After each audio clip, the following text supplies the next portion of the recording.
રાજકોટ જિલ્લાના ધોરાજી નગરપાલિકા ચૂંટણીમાં પૂર્વ ધારાસભ્ય લલિત વસોયાએ પરિવાર સાથે મતદાન કર્યું।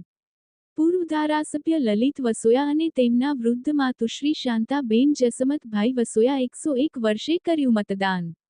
ધોરાજીમાં 2017થી 2022 સુધી કોંગ્રેસ વિકાસના કાર્યો કર્યા છે દાવા સાથે ધોરાજીમાં કોંગ્રેસની પાલિકા બનશે।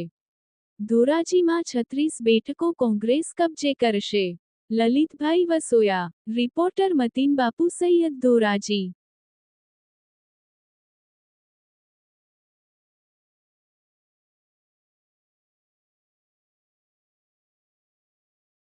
2017 થી 2022 સુધીમાં અમે જે વિકાસના કામો કર્યા છે એ આધાર ઉપર કહી શકું કે આ વખતે ધોરાજીમાં રેકર્ડ બ્રેક 36 બેઠક ઉપર કોંગ્રેસ પાર્ટી જીતવાની છે। એમાં કોઈ શંકાને સ્થાન નથી। લોકોએ અમારી ઉપર વિશ્વાસ મૂક્યો તો એ વિશ્વાસને અમે સાર્થક કર્યો છે અને ફરી જનતા અમારી ઉપર વિશ્વાસ મૂકશે એવો મને વિશ્વાસ છે। લલિતભાઈ, ધોરાજી, ઉપલેટા અને ભાયાવદર આ જે ત્રણ પાલિકા છે એ મહત્વની પાલિકા ગણાય છે। તમને કેટલો ત્રણેય પાલિકા ઉપર જીતનો વિશ્વાસ છે?